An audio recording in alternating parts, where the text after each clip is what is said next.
C'est ici, à Versailles, que le 28 juin 1919, l'Allemagne va être contrainte de signer le traité de Versailles qui clôture la Première Guerre mondiale et impose des conditions extrêmement dures au pays. Ce diktat de Versailles, comme vous le savez, porte en lui les germes de la Seconde Guerre mondiale. À partir du moment où Hitler accède au pouvoir en 1933 et au pouvoir absolu en 1934, il va s'appliquer méthodiquement à violer chaque condition du traité de Versailles pour redonner à l'Allemagne sa puissance.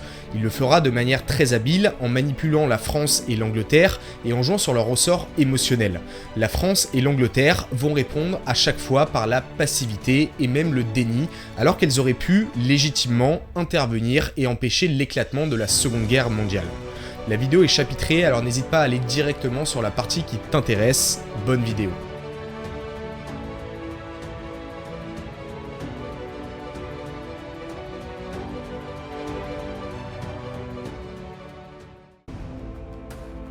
En janvier 1919 est créée une conférence de la paix à Paris.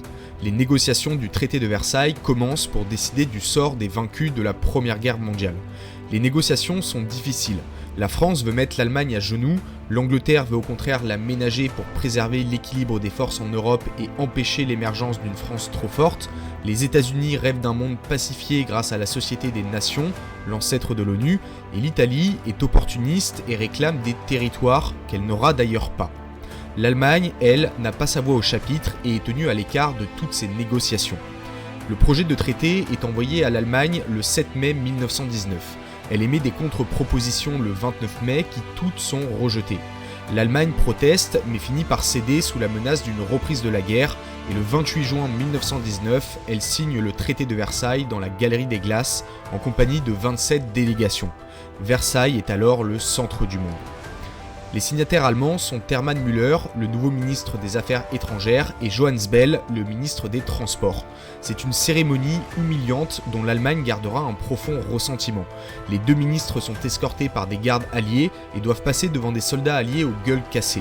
Le colonel House, conseiller diplomatique du président américain Wilson, dira « C'était une mise en scène très élaborée et calculée pour humilier l'ennemi au maximum ». Les conditions du traité de Versailles sont terribles, mais ça ne veut pas dire qu'elles ne sont pas justifiées. L'Allemagne perd 1/7 de son territoire et 8 millions d'habitants. Il s'agit de l'Alsace et de la Lorraine qui reviennent à la France et d'une partie de son territoire à l'est qu'elle doit céder à la Pologne, qui gagne ainsi un accès à la mer, le fameux corridor de Danzig, et qui coupe l'Allemagne en deux géographiquement. Enfin, la Rhénanie, une région frontalière sur la rive gauche du Rhin, doit être démilitarisée. L'article 231 du traité de Versailles impute à l'Allemagne la responsabilité de la guerre et l'oblige à payer des réparations. Le montant sera fixé en 1921 à 132 milliards de marks or. Les réparations ne sont pas seulement monétaires, mais impliquent aussi la livraison de navires de commerce, de machines-outils et d'énormes quantités de charbon et d'acier. L'Allemagne n'a le droit qu'à une armée de terre de 100 000 hommes. La marine est réduite au minimum et il est interdit au pays de développer une armée de l'air. Pour finir, l'Allemagne ne peut plus posséder d'artillerie lourde, de chars, de cuirassés et de sous-marins. L'Allemagne perd également toutes ses colonies dont la Société des Nations distribuera les nouveaux mandats. Le traité de Versailles est accueilli de manière très hétérogène en France. La droite le trouve trop doux, elle aurait voulu que la région frontalière de la Rhénanie soit annexée à la France ou devienne un État indépendant, mais ne soit pas seulement démilitarisée. La gauche de la SFIO le trouve beaucoup trop dur.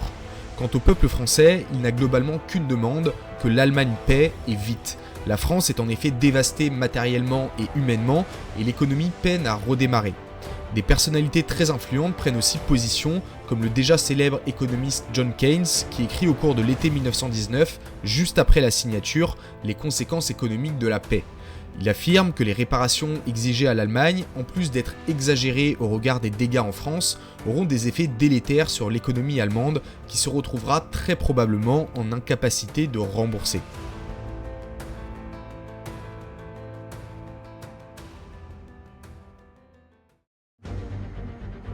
Une des clauses les plus importantes du traité de Versailles, qui devait une fois pour toutes éliminer la menace allemande, est la limitation de son armée à 100 000 hommes, une armée uniquement de métier. Le service militaire a par ailleurs été aboli. Mais le 16 mars 1935, un samedi, Hitler annonce le rétablissement du service militaire, portant les effectifs de la Wehrmacht de 100 000 hommes à 500 000 en active, soit 36 divisions. Hitler ne s'arrête pas en si bon chemin. il annonce officiellement la création de la Luftwaffe, l'armée de l'air allemande, de la Kriegsmarine et de la Kriegsakademie, dont les développements avaient déjà démarré dans la clandestinité. Cette affirmation de la puissance allemande provoque une euphorie incroyable dans le pays. Goebbels, le ministre de la propagande nazie, excite les foules avec des discours nationalistes vantant la puissance de l'Allemagne retrouvée. La tactique de l'Allemagne pour faire avaler la pilule aux Alliés est à la fois très fourbe et très maligne parce qu'Hitler sait exactement sur quel ressort émotionnel il doit appuyer. Dans un premier temps, il viole l'une des clauses du traité de Versailles, ce qui inquiète beaucoup la France et l'Angleterre, qui pourtant ne prennent pas de mesures fortes, hantées par les souvenirs de la Grande Guerre. La France et l'Angleterre condamnent néanmoins publiquement cette nouvelle provocation de l'Allemagne et assurent que si elle continue, ils prendront les mesures nécessaires. L'Allemagne se victimise alors en arguant que c'est son droit et multiplie les propos rassurants en affirmant qu'elle n'a aucune intention belliqueuse envers la France et l'Angleterre. Les Français et les Anglais se laissent alors convaincre et croient ce qu'ils ont envie de croire, que l'Allemagne n'est pas une menace. Certains courants culturels et politiques de gauche avancent même que l'Allemagne est juste en train de reprendre ce qui lui revient de droit. Après le rétablissement du service militaire, Adolf Hitler donne une interview au Daily Mail en expliquant que cette mesure redonne uniquement à son pays le droit légitime de se défendre.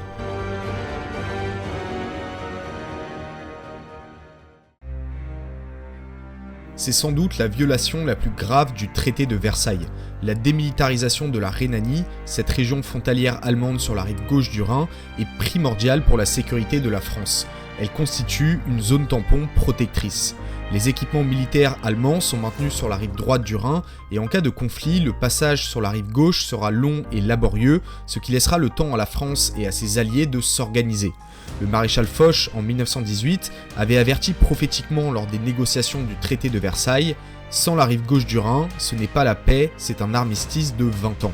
Si la Rhénanie était restée démilitarisée, l'offensive allemande du 10 mai 1940, basée sur la rapidité et la surprise, aurait eu beaucoup moins de chances de succès. Dans les années 1920, de vives tensions avaient éclaté, notamment après le refus de l'Allemagne de payer certaines réparations, ce qui avait conduit la France de Raymond Poincaré à envahir militairement la Rhénanie. La Grande-Bretagne s'était opposée à cette attitude belliqueuse de la France, et le traité de Locarno avait été conclu en octobre 1925, actant le retrait des troupes françaises en échange de la promesse de l'Allemagne de laisser la région démilitarisée. Les dernières troupes françaises étaient parties en 1930. Mais le 7 mars 1936, Hitler tente une fois de plus un coup de bluff. 30 000 soldats allemands pénètrent en Rhénanie et défilent dans les plus grandes villes, Cologne, Düsseldorf. Ils paraissent fiers et en confiance, mais redoutent en réalité la réaction de la France. La France de la Troisième République, par la voix de son président du Conseil Albert Sarraut, se contentera d'une protestation de pure forme. Il est clair pour tous les historiens que si la France avait décrété une mobilisation générale ou même partielle, les troupes allemandes se seraient probablement retirées, l'armée allemande n'étant pas prête pour un conflit de grande intensité en 1936.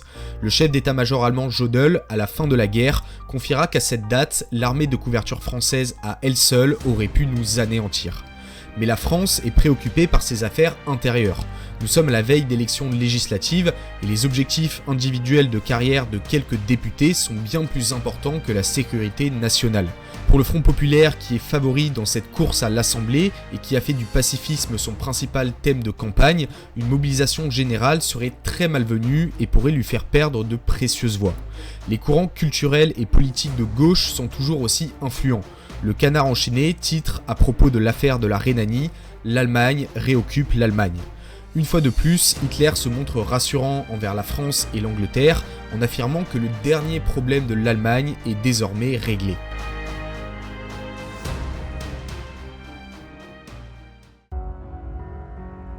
Le 12 mars 1938, Hitler tente son plus grand coup de bluff depuis qu'il est au pouvoir.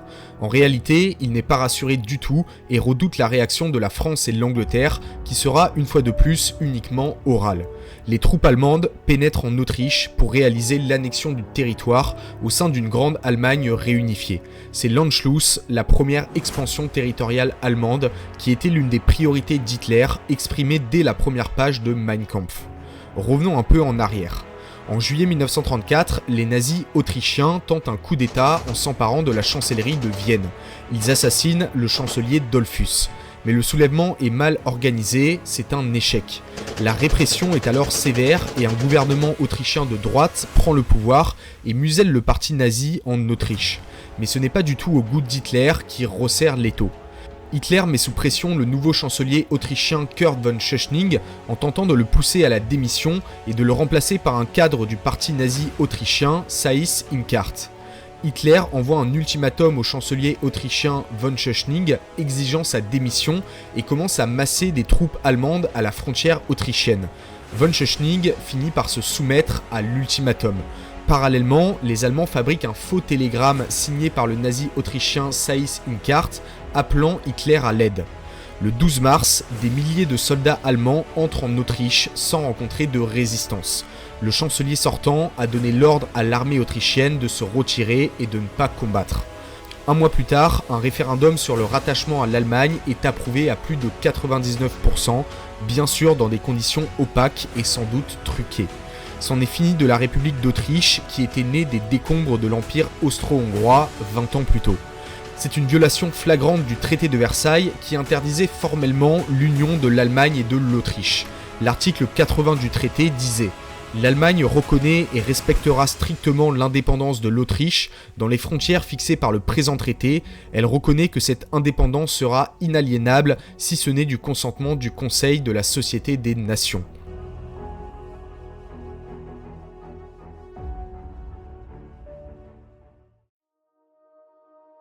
La Tchécoslovaquie est, tout comme l'Autriche, un État né des ruines de l'Empire austro-hongrois après la Première Guerre mondiale.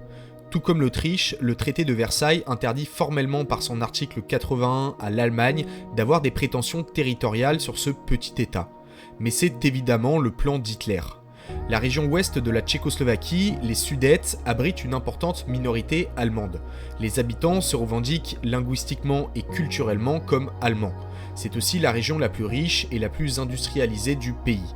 Tout comme en Autriche, des mouvements politiques pro-allemands émergent dans les années 30 et réclament le rattachement de la région à la mère patrie, l'Allemagne. Konrad Adenauer forme ainsi le Parti allemand des Sudètes en 1933. Le Parti allemand des Sudètes devient bientôt le premier parti de Tchécoslovaquie. Mais ce n'est pas du goût du gouvernement central slovaque qui répond à cette menace d'une bien mauvaise façon en limitant les droits politiques et civils comme le droit de rassemblement sur la place publique qui vise explicitement le Parti allemand des Sudètes. Le prétexte est alors tout trouvé pour Hitler. La population germanophone des Sudètes est en train d'être persécutée. En tant que défenseur autoproclamé des peuples allemands, il doit agir. En septembre 1938, la tension monte d'un cran. Des manifestations pro-allemandes ont lieu dans les Sudètes et sont violemment réprimées par le pouvoir central. Le 12 septembre 1938, Hitler prononce un discours à Nuremberg où il met en garde le gouvernement central tchécoslovaque et assure qu'il défendra coûte que coûte les Allemands des Sudètes. Des troupes allemandes commencent à se masser à la frontière. L'histoire se répète. Mais le gouvernement tchécoslovaque n'est pas aussi docile que l'Autriche. Le 23 septembre, il décrète la mobilisation générale. En Europe, on ne parle plus que de la crise des Sudètes. Neville Chamberlain, le Premier ministre britannique, multiplie les gestes d'apaisement envers l'Allemagne et tente de jouer les médiateurs avec la Tchécoslovaquie pour trouver un arrangement. Mais la guerre semble imminente. Conformément aux alliances, la France et l'Angleterre devront déclarer la guerre à l'Allemagne si jamais elle envahit la Tchécoslovaquie. Elles ont déjà démarré la mobilisation, à moins qu'un accord soit signé et permette d'éviter le massacre. Le 29 septembre 1938, Édouard Daladier, le président du Conseil français, Neville Chamberlain, le Premier ministre britannique, Benito Mussolini, le duce italien et Hitler se retrouvent à Munich.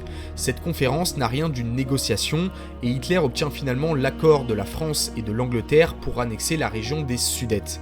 Les troupes allemandes entrent en Tchécoslovaquie le lendemain. Les Sudètes sont annexés et la Pologne et la Hongrie en profitent pour grignoter des territoires. Le pays est démembré. En échange, Hitler promet à la France et l'Angleterre que ses prétentions territoriales s'arrêteront là en Europe et il signe des promesses de paix. Une fois de plus, Hitler a habilement manipulé les dirigeants français et anglais, tétanisés par la menace de la guerre.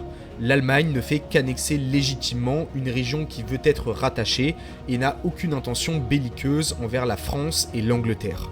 À leur retour dans leur pays, Édouard Daladier et surtout Neville Chamberlain sont accueillis en héros, en sauveurs de la paix. Édouard Daladier est pourtant plus lucide sur ce qu'il vient de se passer.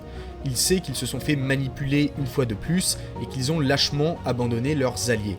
Il ne fait pas le fier. Il est angoissé à sa descente de l'avion mais tombe sur une foule en liesse. Neuville-Chamberlain, lui, est complètement déconnecté. Il dira « Le Führer est un homme sur qui l'on peut compter lorsqu'il a engagé sa parole ». Churchill dira de ces accords une phrase restée célèbre « Ils ont eu le choix entre la guerre et le déshonneur, ils ont choisi le déshonneur et ils auront la guerre ».